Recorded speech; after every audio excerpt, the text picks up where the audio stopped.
Roland Emmerich and M. Night Shyamalan have actually had at least one thing in common.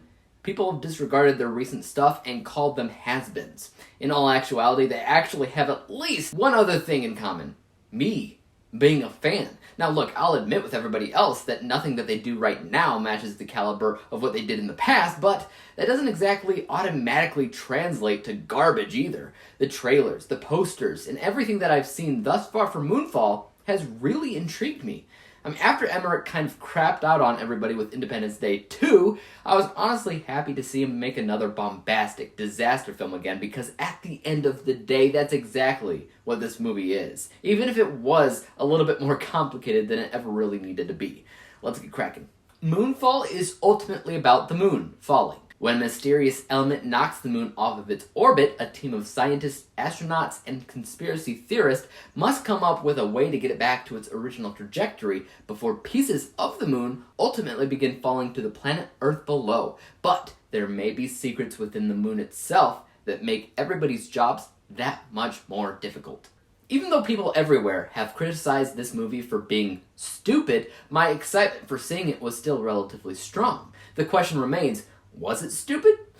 Yeah, absolutely, without a doubt. The more you watch it, the stupider it gets. But that's also extremely expected in a Roland Emmerich disaster film. You're not watching it for an educationally sound or smart concept. You're watching it for a lot of action, a lot of destruction, and a whole lot of CGI, and that's exactly what you get with Moonfall. A few years ago, I actually watched and reviewed a Lars von Trier film called Melancholia, which was actually about another planet hurtling towards the Earth, not unlike Moonfall. That was more of an artsy, maybe metaphorical film, definitely smarter than Moonfall, but ever since then, the visual alone of a planet-sized object about to hit our planet is an incredible spectacle, and I knew that was something that Roland Emmerich could approach even better than Lars could 11 years ago, and he definitely did. The visuals were fantastic, they really were. I do not care what anybody else says. If you go into this movie for the visuals, you won't be disappointed. Also, the performances. I'm somebody that's kind of known to often complain about Patrick Wilson in pretty much anything that he does. I don't think that he's that great of an actor, but Emmerich has never really needed phenomenal acting in his films, so Wilson fits in as well as expected. In my opinion, the real standout here is John Bradley, who played Samwell in Game of Thrones, which was one of my favorite characters in that show. He's just such a pleasant guy, easy to watch. Same goes here. Then you have Halle Berry, who was fine, but when it came down to casting, she didn't exactly feel born to play the role. Anybody could have played that character. Now, those three are the main characters, and a majority of what happens in the movie happens in outer space. But there are people in the film as well that are on the ground, and they don't seem to be that important. They're not really making any kind of difference in what's going on plot-wise, but the perspective is important. The perspective is important because that's how you see what's going on Earth when everybody else is in space. Now, the movie is definitely way over the top in terms of premise. I don't want to give too much away as to what's going on, not that it's a huge mystery, but it has something to do with an obscure and absolutely complicated and complex conspiracy theory that doesn't make a lot of sense. And they try to make sense of it by going through exposition, explaining it in ways that make it even more complicated. Look, Roland Emmerich has one major issue that he's never been able to rectify. He loves to be bombastic, but he fails to realize that you can still be bombastic with a simple plot. All they had to do for this movie was make a simple plot. Knock the moon off of its orbit, like they do in the movie. That's fine. Have pieces of debris falling to the ground below. That's fine. Make it a disaster film.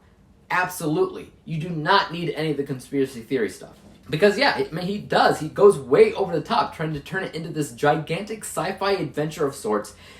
I just don't know if any of that was necessary. Keep that for Independence Day 3, Funny enough, Roland Emmerich envisioned this film as a trilogy, and I'm not surprised. There's a bit of a hint at the end of the film that a sequel may be coming up. But as to what that could be about is anybody's guess. But honestly, I didn't hate the movie. I'd watch a sequel. Hopefully, if that does happen, the man doesn't go over the top again, but knowing him, he will.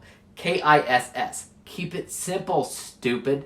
Though, I highly doubt at this point with all the negative critical reception that we'll ever see Moonfall 2. But if we do, here's my pitch. This time, the sun is going out, and we're experiencing crazy crap on Earth again. Or no, a black hole. I love a good black hole story. But if one pops up in our solar system, swallowing Uranus. Overall, I liked it fine.